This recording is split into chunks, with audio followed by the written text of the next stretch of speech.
All right, so guys, welcome to tonight's show. Yeah, so apologies if the live stream's not working as well as it should. We're having problems. I'm having heaps of problems with just the quality of the stream. I think it's just so many people are using the internet. I mean, we've noticed it at work. I've noticed it in Australia with the Australian businesses. Using VoIP. It's really, the internet has really come under siege right now. Not only from coronavirus, but from pure usage. And I think the amount of data people are consuming is incredible. But anyway, that's beside the point. So today we're going to look at when will the lockout end in the UK. And I've sort of changed things around a little bit today because I think I really want to focus more on the positive. So over the next few days, I'm really going to pivot around to being a lot more positive because I think, look, there is enough negativity out there. There's enough crap going on that's going to scare the bejeebers out of anyone. And I think, if you're watching any of the YouTube and, doctors on the front line and it's an incredible thing and really it's not something you don't train for. And it's interesting. I was in a conversation because I was in the military and one of the conversations said was, they teach you to deal with this in the military. And I'm like, they don't really teach you to deal with death in the military. And a lot of what you do in the military is, triaging and that sort of stuff. And it's not actually, getting in there and doing that. Now, sure, if you're in a combat unit and that sort of thing, but this is something that most people don't really have to deal with on a day-to-day basis or ever in their career. And all of a sudden now, they're not just thrown into one circumstance, they're thrown into continuous and just, it's amazing to think that, the jobs they're doing, they really are doing a fantastic job. It's a shame that, the political leadership has really, really let most hospitals and most people down in a massive way. I think, it's taken them so long to get around to going, actually, this is a serious issue. But anyway, that's not about today. Today's about how we're going to get out of this thing. So let's look at the lockdown. So anyway, guys, so let's get started. So, yeah, when will the lockout end? Now, I'll see if this, I'm using this little thing, I think, in the corner, but right now it's not showing as being actually moving. So if I'm moving into the corner, great. If I'm not, well, yeah. So according to my thing, we start at 30 days. We've got 14 days left, 3 days behind the UK and their prediction. And, so 74 days left to what I think will be some normality. And we'll look a bit more in detail about that because that's what today's is all about. 936,000, so a huge jump, 75,000 jump. That is a big jump, and there's 571 deaths yesterday in the UK, all pretty serious. And we're really starting to get into that, upward spiral right now. Look, I'm not going to spend a lot on this page. You've all heard it. It's all pretty negative. But what I thought I would do, I want to change the frame.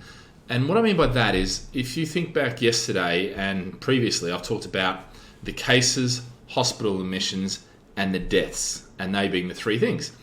And then it struck me that it's all very negative focusing on that and not focusing on how many recovered. So I want to pivot this whole thing and start tracking the recovered. Now, here's an interesting thing, and it's probably not going to surprise many of you. To try and find the day-by-day rate of recovery, it virtually doesn't exist. It's so hard to get that information. You have it in some countries, you have it in others, but you don't have an overall. It's so hard to get. And so what I want to do is because realistically, I want to track outcomes. Yeah, and outcomes means either death or recovery. Yeah, really, they're the two outcomes from this. All right, and really, I've been focusing on the deaths and the cases, but actually, I want to focus more on the recovery now. But it is hard. It is hard to find the information. And, the two sites that I use, which is Worldometers, it's worldometers.com, /coronavirus, which is where I get most of my data from. That's the green and white bit in the middle. And then around it, that big page is Johns Hopkins University. And the interesting thing with Johns Hopkins is that, there's a lot of data there. But the amazing thing is there's nothing there that actually really talks about recovery in any detail. You can't click through and get detail. You can't do any of this. And so it's actually disappointing to have this circumstance where basically we can't get anything like that. So yeah. But anyway, so let's look at the recovery side of things. So tracking recoveries. So out of those 930 odd thousand people, there is 241,000 who've recovered. Yeah. Or outcomes. Yeah. And of those outcomes, 194,600 or 4,599. I'm sure it's at 600 now because the ticker is going up all the time. They have recovered. Yeah, so 80% of those 241 have recovered. Now, that means 20% have died. That seems like a huge amount, okay? But the reality is what you've got to factor in here is the fact that, there's a delay. So new cases and deaths take about 2 to 3 weeks. So what you'll see is a rise in new cases, and the deaths you're seeing now and the recoveries are from 2 or 3 weeks ago.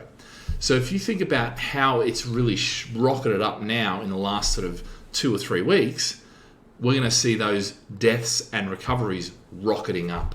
And this is where the real human tragedy, if it hasn't hit you already, it's going to hit. And this is where the hospitals start to really come under stress, and that's why they're all screaming out.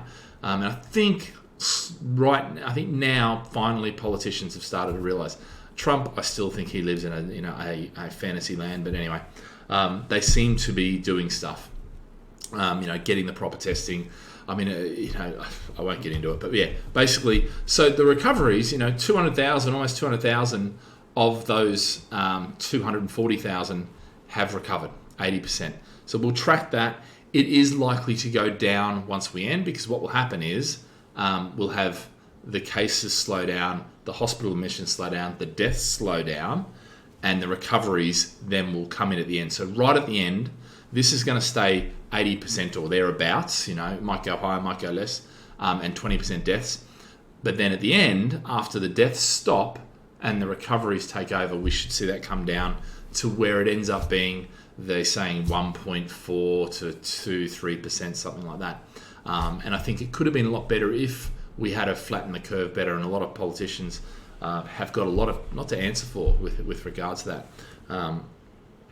But anyway, okay, so let's talk about the lockdown ending. So how will the lockdown end?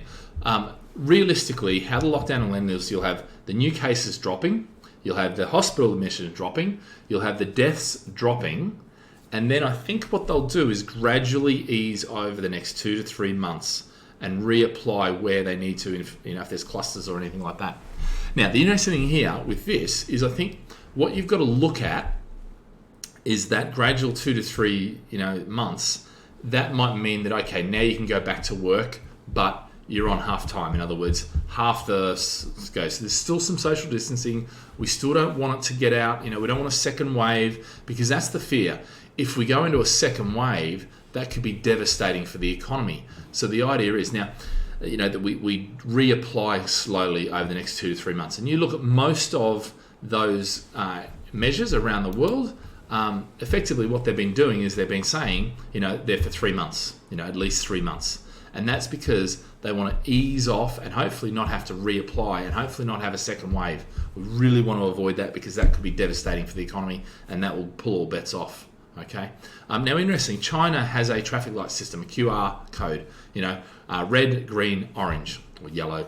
And Singapore, they have a similar system, same with South Korea, where basically what they do is, if you're a red, it means go and isolate. You're off the market. If you're now, they don't call it red in Singapore, that. But the bottom line is, in Singapore, they have you're on a stay-at-home notice. You're on a quarantine notice. You're on, there's various things where it's like, okay, you're not allowed out of your house, or you're allowed out of your house, but stay there, work from home, and they've slowly been escalating. But that's how this is working. That's how it's going to come off. Gradually, it's not going to be one day they just come in and go, right, do it. Okay. The other side, which is when. Now, this is a lot harder, and to be fair, I have to, this is, I might be wrong. I'm guessing this. I'm looking at what people are saying. I'm looking at what's done in China. I'm looking at all this sort of stuff. And look, according to the UK, they originally did 21 days, 3 weeks, 12 days. We've got it according to that, of the 3-week lockdown. However, I think it's more likely that it's going to be longer. Okay. I think we need to hit the top of the curve squarely before we actually start, seeing that easing off. And look, London is leading, and then the rest of the UK will follow. So technically, that means that London could come off first, and then the rest of the country come off later. Or And I think this is what's going to be. They're going to err on the side of caution. They've already committed the funds to these, stimulus packages and things like that. So they might play them out in order to stop that second wave. Okay. In the Spanish flu, the second wave was the most deadliest. Yeah, it was the worst one. And you think about it, even if we only get 10 million cases around the world, that's only a small portion of people in the world getting it. And if we're going to wait for a vaccine, then we could have these flare-ups for the next 18 months, 12, 18 months. So we're going to be really careful about that, and I think they will be careful about that. UK, we had a few days where we thought maybe it's reached top. I don't think anyone really thought that, but it would have been nice. But now it's really started to ramp up again. I think we're still 2 to 3 weeks from the top. And I think London possibly the 3rd, 4th week of April. But given the incentive packages and all that sort of stuff, I think realistically we're going to see it'll probably be mid to end of May before we start easing off and getting back to normality. Now that doesn't mean that in April we can't see some things happening back and we can't see some bits and pieces moving back. We may well see that, but I think realistically, mentally, we should be preparing for mid to end of May, and if we do that, I think that's going to be fairly likely. I mean, the US is in a totally different situation where they've had New York, and it's just going to concertina across the states.